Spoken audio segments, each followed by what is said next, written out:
രശ്മിക മന്ദാനയുടെ ഒരു toxic love story വന്നിട്ടുണ്ട്.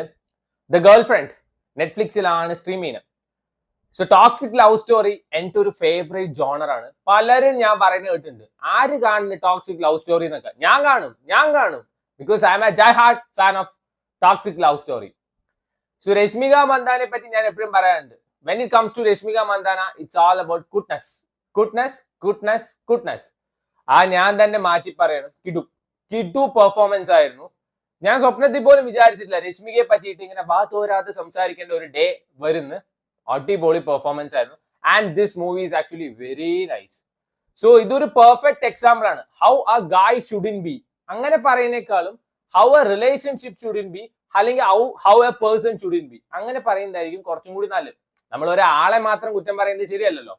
ഈ സിനിമയിൽ ഫെമിനിസം പറയുന്നുണ്ട്, ഇക്വാലിറ്റി പറയുന്നുണ്ട്, ടോക്സിസിറ്റി പറയുന്നുണ്ട്, എല്ലാം പറയുന്നുണ്ട്. പക്ഷെ അവരൊരു ജെൻഡറിനോട് ഹെയ്റ്റ് കാണിക്കില്ല.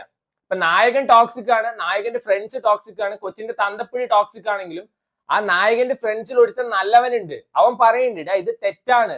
എന്നാൽ ഈ സിനിമ ഈ ഇൻഡസ്ട്രിയിലാണ് എടുത്തു വെച്ചാൽ ഈ ഒരു ജെൻഡർ തന്നെ തന്തയില്ലാത്തവന്മാരെ അലവലാദികളാണ് ആ ഒരു രീതിയിലോട്ട് പോയിണ്ടാവും. ആ ഒരു കാര്യത്തിൽ എനിക്ക് ഈ സിനിമയോട് ഭയങ്കര റെസ്പെക്ട് ആണ് തോന്നിയത്. അതുകൊണ്ടാണ് എനിക്ക് ഈ സിനിമ ഭയങ്കര ഇഷ്ടമായത്. രശ്മിക മന്ദാനയുടെ ക്യാരക്ടർ ഭയങ്കര ഒരു ഇന്നസെൻസ് ഓളാ, വായയിൽ വിരലിട്ട കടിക്കില്ല, അങ്ങനത്തെ ഒരു ക്യാരക്ടറാണ്. അതുകൊണ്ട് തന്നെ ആ കൊച്ചു ക്യൂട്ട്നെസ് കാണിക്കുമ്പോ ഇറിറ്റേറ്റിംഗ് ആയി തോന്നുന്നില്ല. ഭയങ്കര പാവുള്ള ഒരു ക്യാരക്ടർ. ആ ഒരു ക്യാരക്ടറിന് അത്രയും ഒരു അലവലാതി ടോർച്ചർ ചെയ്തിട്ടുണ്ട്. അതിനെപ്പറ്റി ഞാൻ പറയാം. അനു ഇമാനുവൽ ഈ സിനിമയിലുണ്ട്. കുറെ കാലമായി കൊച്ചിന്റെ ഒരു പടം കണ്ടിട്ടു. കിഡു പറഞ്ഞ രശ്മികയുടെ ഒരു പടി മുകളിലായിരുന്നു. ആളൊരു മോഡൽ പോലെയൊക്കെയാണ്. ഇവര് തമ്മിലുള്ള കോമ്പിനേഷൻ സീൻ, രശ്മികയും അതേപോലെ തന്നെ അനു ഇമാനുവലും തമ്മിലുള്ള കോമ്പിനേഷൻ സീൻസ് ഒക്കെ അടിപൊളിയായിരുന്നു. ആ സമയത്ത് ആ അഴുക്ക ചെറുക്കം വരുമ്പോ അത് മാറി നിൽക്കടാ എന്ന് പറയാനാണ് തോന്നിയത്.